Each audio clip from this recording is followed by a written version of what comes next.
दोस्तों आज आप दिल थाम कर बैठ जाइए, क्योंकि आज हम आपको दुनिया की कुछ ऐसी चीजों से रूबरू कराने वाले हैं जिन्हें देखकर आप हैरान हो जाएंगे।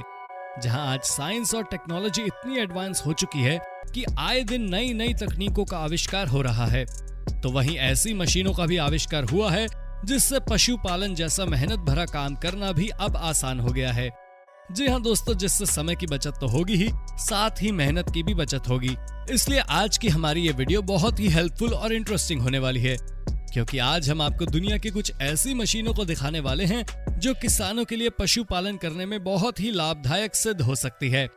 तो फिर देर किस बात की, चलिए शुरू करते हैं आज की ये वीडियो। नंबर 1, पीक हिल इंडस्ट्रीज। दोस्तों अभी आप जिस मशीन को देख रहे हैं इसे खास तौर से भेड़ों के लिए बनाया गया है, जिससे इस मशीन की सहायता से भेड़ों के शरीर से ऊन आसानी से निकाली जा सके। जी हाँ दोस्तों, इस प्रक्रिया को करने के लिए इन भेड़ों को एक संकरे रास्ते से गुजारा जाता है, जिसके बाद इस संकरे रास्ते से इन भेड़ों को एक एक करके अंदर भेजा जाता है। तब इन मशीनों में लगी क्लिप्स भेड़ों को जकड़ लेती है। अगर आप ये सोच रहे हो कि इन मशीनों में इन भेड़ों को कोई नुकसान पहुंचता होगा, तो हम आपकी जानकारी के लिए बता दें कि इन मशीनों से भेड़ों को किसी भी प्रकार की कोई हानि या परेशानी नहीं होती है। तो वहां मौजूद वर्कर्स मशीन में लगे हैंडल को खींचकर मशीन में लगी भेड़ को पलट देते हैं, जिसके बाद वर्कर्स बड़ी ही आसानी से भेड़ के शरीर से ऊन को ट्रिमर की सहायता से निकाल लेते हैं। जहां इस मशीन का इस्तेमाल भेड़ के नीचे वाले भाग से ऊन को अलग करने के लिए किया जाता है, क्योंकि यही वो भाग होता है जहां से ऊन निकालना बहुत ही मुश्किल काम होता है। लेकिन इस मशीन की सहायता से अब ऊन निकालना आसान हो गया है। नंबर 2, बायोमेडा ग्लोबल। दोस्तों अब तक आपने भेड़ के शरीर से ऊन निकालना तो देख ही लिया होगा, लेकिन ऊन को निकालने से पहले इन भेड़ों के शरीर की धुलाई की जाती है, क्योंकि अस्तबल में लंबे समय तक रहने से ये भेड़ें बहुत गंदी हो जाती हैं। इसलिए ऊन को निकालने से पहले भेड़ के शरीर का साफ सुथरा होना बेहद आवश्यक होता है। जहां सबसे पहले इस मशीन में एक खास बर्तन को फिक्स किया जाता है, जिसके बाद उस पानी में केमिकल मिलाया जाता है। जब ये घोल तैयार हो जाता है, तब इन भेड़ों को एक संकरे रास्ते से होकर पानी तक पहुंचाया जाता है, जिसके कुछ ही सेकंड बाद इन भेड़ों के ऊपर लगी गंदगी साफ हो जाती है। वैसे ये घोल भेड़ों को ध्यान में रखकर ही बनाया गया है, जिससे इन भेड़ों को कोई भी नुकसान नहीं पहुंच सकता, और साथ ही ये प्रक्रिया सुरक्षित भी है। इस पूरी प्रक्रिया के बाद इस गंदे पानी के घोल को नालियों में बहा दिया जाता है, और फिर दूसरा घोल बनाकर यही प्रक्रिया दूसरी भेड़ों के साथ भी की जाती है। Number 3, wait communications. हर इंसान के जीवन में एक ऐसा समय भी आता है जब उसके शरीर के कुछ ऑर्गन्स काम करना बंद कर देते हैं, तो फिर ये जानवर भला कैसे बच सकते हैं?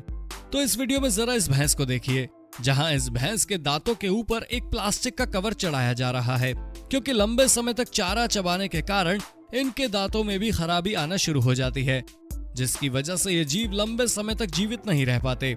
इसलिए इनके दांतों पर एक खास तरह का कवर लगाया जाता है, जिससे इनकी उम्र 2 साल बढ़ जाए।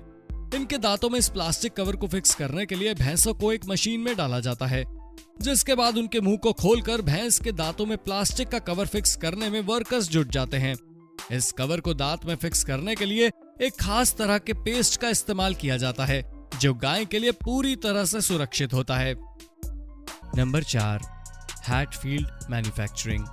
दोस्तों कई बार गाय के बछड़े का पालन पोषण करना बड़ा मुश्किल हो जाता है, और ऐसा तब होता है जब इन बछड़ों की मां इनसे बिछड़ जाती है, या फिर कई बार गाय के साथ बछड़े रहकर अधिक मात्रा में दूध पी जाते हैं, जिसके कारण बछड़े बीमार पड़ जाते हैं, और कई बार तो इनकी मौत भी हो जाती है। इसलिए इस अस्तबल में पशुओं के लिए एक खास व्यवस्था की गई है, जिसमें गाय की खाने वाली बाड़ में एक खांचा बना होता है, जिसमें कर्मचारी दूध की बोतल को एक लाइन में फंसाते चले जाते हैं। उसके बाद बछड़े बड़े ही मजे से दूध को पीकर अपनी भूख को शांत करते हैं।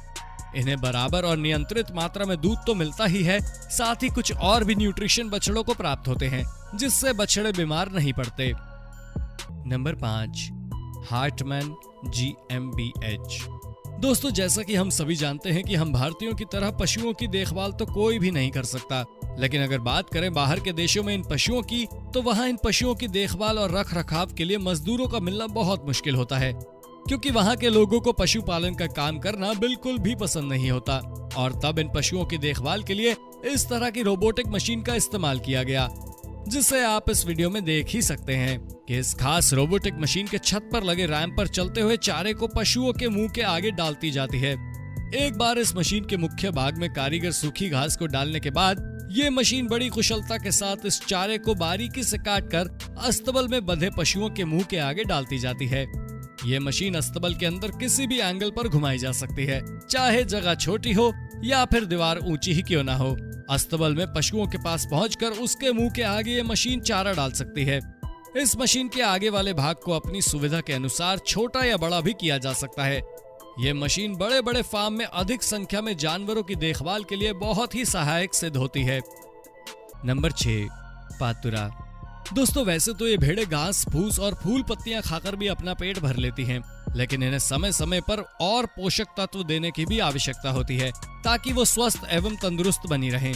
इसलिए इन्हें ये खुराक खिलाने के लिए एक खास तरह की मशीन का उपयोग किया जाता है।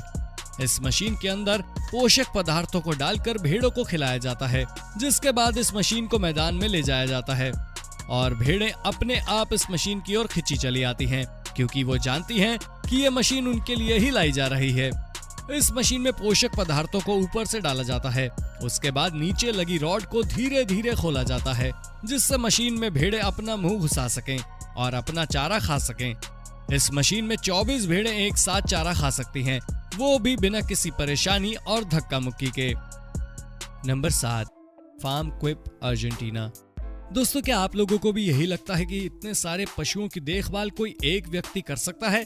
अगर मैं अपनी बात करूं तो भाई साहब मैं तो ये बिल्कुल भी नहीं कर सकता। तब इन पशुओं की देखभाल के लिए कुछ खास तकनीकों का इस्तेमाल किया जाता है, क्योंकि इतनी अधिक संख्या में इतने सारे पशुओं का पालन पोषण करना बहुत ही मुश्किल काम है। इन जानवरों की शारीरिक जांच के लिए इस विशेष प्रकार की मशीन को बनाया गया है, जिससे इन गायों पर नियंत्रण किया जा सके ताकि आसानी से इन्हें बॉक्स में डालकर जांच की जा सके। इसलिए गायों को इस घुमावदार घेरे में एक बार में ही घुसा देने के बाद पीछे के गेट को बंद कर दिया जाता है, जिससे किसी भी पशु को कोई भी परेशानी ना हो। इस बाड़ को पीछे से चौड़ा पर आगे से संकरा किया जाता है, जिससे इन गायों को जब आगे की ओर भेजा जाए तो केवल एक बार में एक ही गाय अंदर जा सके, और यही वो कर्मचारी चाहते हैं। जिसके बाद इन गायों को मुख्य निरीक्षण भाग तक पहुंचाया जाता है। फिर वर्कर्स गाय को मशीन की सहायता से पलट देते हैं, जांच करके फिर वापस से उन्हें छोड़ दिया जाता है, और इस प्रकार इस प्रक्रिया में इन गायों को किसी भी तरह की कोई हानि नहीं पहुंचती। नंबर 8, जेम्स वे हैचरी। आप लोगों ने बड़ी से बड़ी मशीनों में कुछ खास तरह के जानवरों को देखभाल और रख रखाव करते हुए तो देख ही लिया होगा, लेकिन अब हम आपको अधिक संख्या में मुर्गियों का पालन करने वाली मशीन को दिखाने वाले हैं, जहां अंडों से तुरंत निकले चूजों को तुरंत ही वैक्सीनेशन की प्रक्रिया से गुजारा जाता है।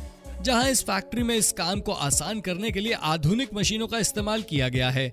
चूजे के अंडे से निकलने के बाद इन्हें मशीन की मदद से मुख्य भाग तक पहुंचा दिया जाता है, ताकि कारीगर इन्हें बड़ी ही सावधानी से एक अलग ट्रे में रख दें। जिसके बाद इस मशीन में लगी सिरिंज ऑटोमेटिक इन चूजों को लगा दी जाती है। इस प्रकार इतनी सारी मुर्गियों को एक साथ पालने के लिए इस मशीन से बेहतर कोई और मशीन हो ही नहीं सकती। Number 9, urban milk shuttle. दोस्तों अभी आप जिस मशीन को देख रहे हैं, इस मशीन को बछड़ों के पालन पोषण के लिए खास तौर से बनाया गया है। इस मशीन को दरअसल बछड़ों को खुराक खिलाने के लिए ही बनाया गया है। जब बछड़ा बाल्यावस्था में होता है तब केवल उसे आहार के रूप में दूध ही दिया जाता है, और साथ ही कुछ जरूरी पोषक तत्व भी इस दूध की सहायता से बछड़ों को दिए जाते हैं। जहां इस दूध को बनाने के लिए एक खास तरह के बर्तन में पानी डाला जाता है, फिर उसमें एक पाउडर मिलाया जाता है। इसके बाद ये दूध बनकर तैयार हो जाता है, जो दिखने में बिल्कुल गाय के दूध जैसा ही लगता है। फिर इस आर्टिफिशियल दूध के तैयार हो जाने के बाद इसे बछड़ों को पिलाने की बारी आती है। तब वर्कर्स इस दूध को मशीन में भरकर उन बछड़ों की दूध वाली बाल्टी में डाल देते हैं। इस बाल्टी में नीचे थन जैसी निप्पल लगी होती है, जिसे ये बछड़े बड़े ही मजे से पीते हैं। ऐसा नहीं है कि इन्हें केवल यही मिल्क पिलाया जाता है, बल्कि इसमें गाय का दूध भी मिलाया जाता है, लेकिन गाय के दूध की मात्रा कम होती है ताकि वो स्वस्थ और मस्त रहें। तो दोस्तों आपको हमारी इस वीडियो में किस पशुपालन की मशीन के बारे में जानकर अच्छा लगा, और साथ ही ये मशीन किसानों के लिए कहां तक मददगार साबित हो सकती है, आप हमें अपनी राय कमेंट सेक्शन में कमेंट करके जरूर बताएं। और साथ ही ऐसी इंटरेस्टिंग वीडियोस को लगातार देखते रहने के लिए हमारे चैनल को लाइक, शेयर और सब्सक्राइब करना ना भूलें। धन्यवाद।